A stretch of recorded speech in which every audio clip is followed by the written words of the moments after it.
ఆన్లైన్లో అందుబాటులో ఉన్నారు బీఆర్ఎస్ సీనియర్ నాయకులు కోటిపట్టి నరసింహానాయుడు గారు. అందరితో కూడా మాట్లాడారు. నమస్తే అండి అందరికీ కూడా. రైట్.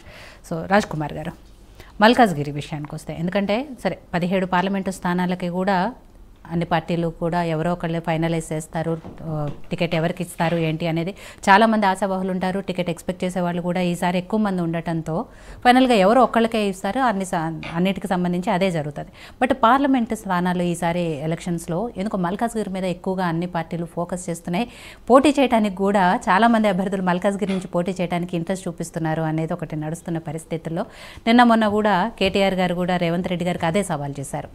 కొడంగల్లో ఎమ్మెల్యేగా పోటీ చేసి మళ్ళీ ఇప్పుడు మల్కాజ్గిరి నుంచి పోటీకి సిద్ధమా అని ఈవెన్ కేటీఆర్ గారు కూడా పోటీ చేయడంతో ఇదంతా కూడా మల్కాజ్గిరి పార్లమెంట్ మీద ఎందుకు అన్ని పార్టీలు ఇంత ఫోకస్ చేశాయి, అసలు చివరికి ఎవరికి ఇస్తారు టికెట్, ఎవరు గెలవబోతున్నారు ఏంటి, ఇదంతా కూడా చర్చ జరుగుతున్న పరిస్థితిలో ఏంటి మల్కాజ్గిరిలో ఏం జరగబోతోంది.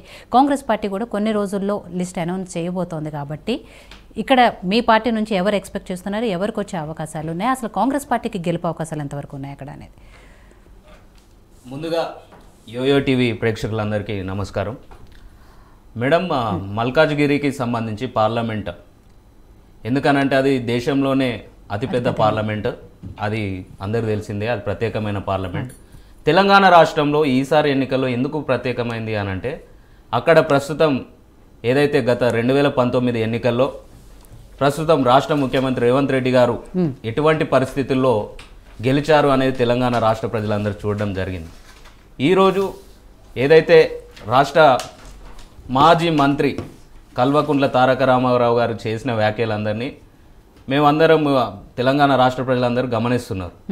ఒక రాష్ట్ర ముఖ్యమంత్రి గారిని ఈరోజు రాజీనామా చేయి, నీకు దమ్ముంటే రాజీనామా చేయి, అక్కడ నేను సిరిసిల్లలో రాజీనామా చేస్తా, ఇద్దరం కలిసి మల్కాజ్గిరి పార్లమెంటు నుండి పోటీ చేద్దామని కల్వకుంట్ల తారక రామారావు మాట్లాడుతున్నారు. ఓకే, 2019 ఎన్నికల్లో ప్రతిపక్ష నాయకునిగా ఏదైతే బీఆర్ఎస్ పార్టీ అప్పుడు ముఖ్యమంత్రిగా ఉన్న కల్వకుంట్ల చంద్రశేఖరరావు, ఇప్పుడు మాజీ మంత్రి కేటీఆర్, హరీష్ రావు వీళ్ళంతా కూడా పట్టుబట్టి అసెంబ్లీలో రేవంత్ రెడ్డి గారిని ఉండకుండా తెలంగాణ రాష్ట్రంలో ప్రజల పక్షాన గట్టిగా ప్రశ్నించే వాయిస్ అనేది ఉండకుండా ఏ విధంగా కొడంగల్లో రేవంత్ రెడ్డి గారిని ఓడగొట్టారో మనందరికి తెలుసు.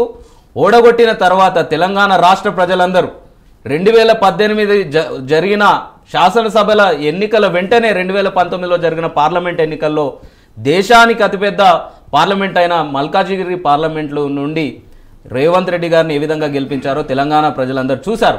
ఆ రోజు ముఖ్యమంత్రి రేవంత్ రెడ్డి గారు ఒక ఎమ్మెల్యే కాకుండా ఒక ప్రతిపక్ష నాయకునిగా మంత్రిగా ఉన్న కేటీఆర్కి సవాల్ విసరడం జరిగింది. దమ్ముంటే నువ్వు కేటీఆర్, నువ్వు మంత్రి పదవికి, నీ యొక్క ఎమ్మెల్యే పదవికి రాజీనామా చేసి మల్కాజ్గిరి పార్లమెంట్ రా, ఇద్దరం కలిసి ఇక్కడ పోటీ చేద్దామని అప్పుడు సవాల్ విసిరితే కేటీఆర్ ఏం స్పందించలేదు. ఇప్పుడు రాష్ట్రానికి ముఖ్యమంత్రి రేవంత్ రెడ్డి గారు, తెలంగాణ రాష్ట్ర ప్రజలు ఎన్నుకున్న ముఖ్యమంత్రి రేవంత్ రెడ్డి గారు అయినా కూడా ఈరోజు ఒక ఎమ్మెల్యే స్థాయిలో ఉన్న మాజీ మంత్రి కేటీఆర్ మాటల్ని ప్రత్యేకంగా పట్టించుకోవాల్సిన అవసరం కాంగ్రెస్ పార్టీకి కానీ రేవంత్ రెడ్డి కానీ అసలు లేదు. సో ఈ ఎన్నికల్లో ఒక్క నిమిషం రాజ్ కుమార్ గారు, ఏదైతే మల్కాజ్గిరి పార్లమెంటు నియోజకవర్గానికి సంబంధించి మనం మాట్లాడుతున్నామో, బీజేపీ కొద్దిసేపటి క్రితమే 195 మందికి సంబంధించి దేశవ్యాప్తంగా ఫస్ట్ లిస్ట్ రిలీజ్ చేసింది. దానికి సంబంధించి 9 మంది తెలంగాణ అభ్యర్థుల్ని ప్రకటించింది. అందులో మల్కాజ్గిరి నుంచి ఈటెల రాజేందర్ గారి పేరుని అఫీషియల్గా అనౌన్స్ చేశారు. సో ఇప్పటివరకు బీజేపీ నుంచి ఎవరు పోటీ చేయబోతున్నారు, చాలామంది ఈసారి బీజేపీ నుంచి ఎక్కువగా కూడా మల్కాజ్గిరి నుంచి పోటీ చేయబోతున్నారు అని వార్తలు వచ్చిన నేపథ్యంలో ఎట్ లాస్ట్ అది ఈటెల రాజేందర్ గారికి డిక్లేర్ అయింది. చెప్పండి రాజ్ కుమార్ గారు. ముందుగా ఈటెల రాజేందర్ గారు కూడా కృతజ్ఞతలు తెలుపుతున్నాం. ఎందుకంటే వారు ఒక సీనియర్ రాజకీయ నాయకులు, ఏదైతే బీఆర్ఎస్ పార్టీలో గతంలో మంత్రిగా పనిచేసారు, ప్రస్తుతం ఏదైతే పాపం మొన్న 2 అసెంబ్లీ స్థానాల్లో పోటీ చేసి భంగపడ్డారు.